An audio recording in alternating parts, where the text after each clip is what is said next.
Mike last year, they finished the swim with time to spare, 1 hour and 54 minutes.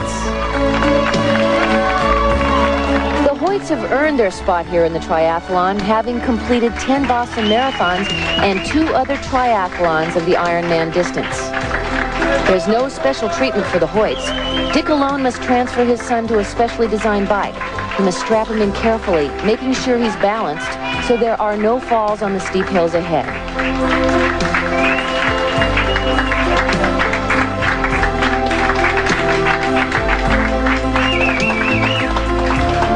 For Judy Hoyt, Ricky's mom and a champion of the disabled, this is a victory. She believes the disabled and able-bodied should participate in the same activities and share the same risks.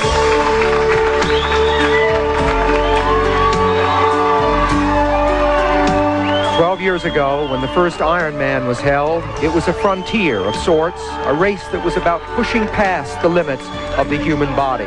Watching the Hoyts, it seems not much has changed.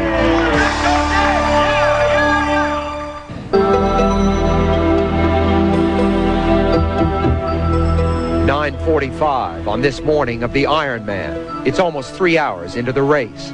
Hawaiian legends have always celebrated speed along this coast. Makoa, a courier of King Kamehameha, was said to be so fast he could carry a fish from Hilo on the far side of the island to Kona without having it die. Today's Ironmen don't carry fish, but they do carry the dream of victory, and each year only one of them is fast enough to keep that dream alive through the long day to the finish. West Germany's Wolfgang Dietrich, still leading 45 miles into the bike segment, knows that although he has done much already, there is much left to do. Mike Adamle is with him. Not too much wind today, huh? No wind. It's all right. Maybe in 2 hours. We will see. How's your stamina at this point? Pretty good? Yeah. It's very good today. Good swim. Not very good, but a good swim, and the bike is all right. Are you aware of how close the rest of the pack, Dave Scott, Mark Allen, are behind you? How far? Yes. Are you aware of that? Yeah. I know. I'm not aware of.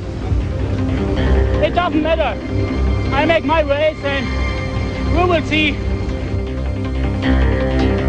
And what we see is the chase pack closing inexorably on Dietrich. 2 minutes, 15 seconds back now. Note that they are spaced apart. The rules forbid drafting. Scott still shadowed by Mark Allen. After training her body for 6 hours a day for a full year, 35 miles into the cycling phase, Jan Ripple's bike breaks down. Precious minutes lapse before a mechanic can fix the problem. Paula Newby-Fraser, up in the lead, pushes towards Javi, but she's not alone on her odyssey. She and Kirsten Hansen have been eyeing each other for miles for signs of weakness. The slight breeze has been coming across the athletes' bodies, and for the competitors, it's the gentlest wind conditions in 5 years. The Queen K Highway, however, was not treating Lisa Lottie in a royal fashion. She is falling back, and for such a strong cyclist, it's still early in the race.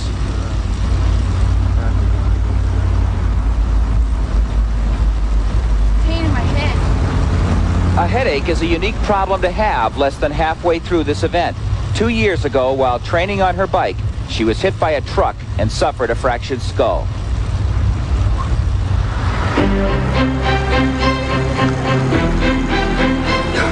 In cycling, Dick Hoyt's job is the toughest.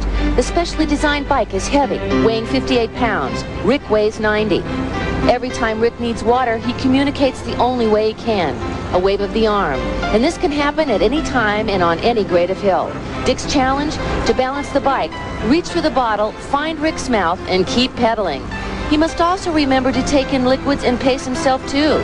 There's still over 100 miles to go on the bike.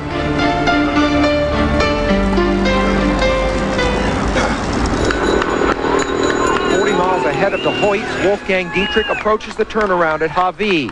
His lead had been slipping away, but over the last few miles, which are steadily uphill, he has been gaining time back in big chunks.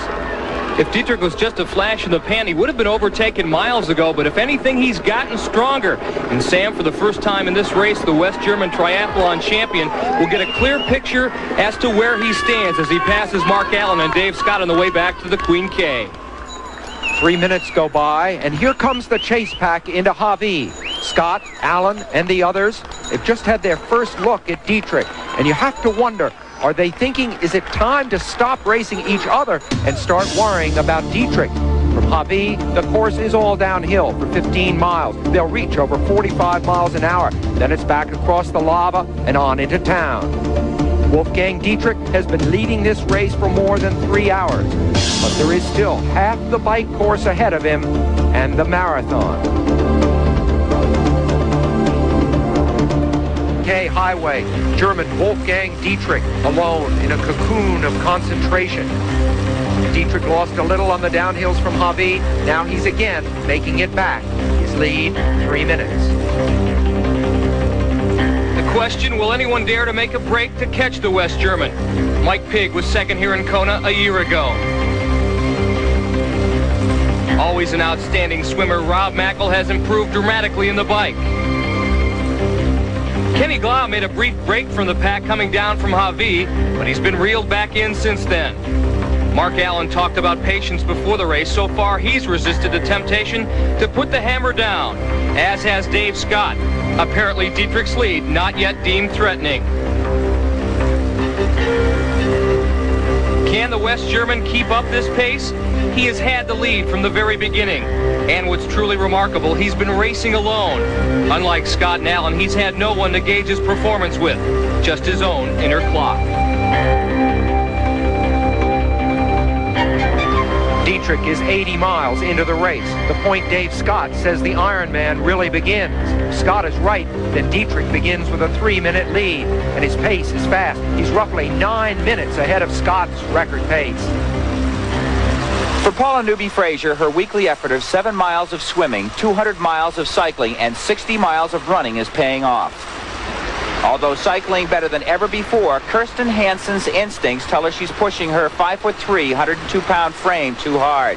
And 75 miles into the bike phase, she backs off. Newby-Fraser is now alone at the front.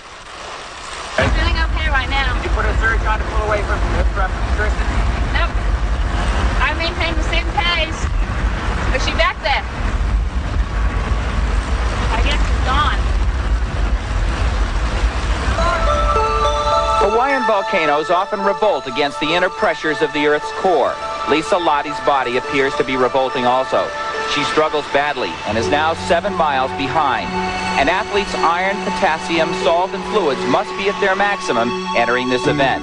Lottie is fading so quickly that one or more of these nutrients may be below par. 60% of our body weight is water, and it is critical during the race itself to replace the potassium, iron, salt, and fluids which burn off so quickly in this 100-degree heat. Doctors say that if the appropriate nourishment is not taken in this event, that the athlete would be forced to stop 4 hours into the competition and would have lost by then 10% of their body weight.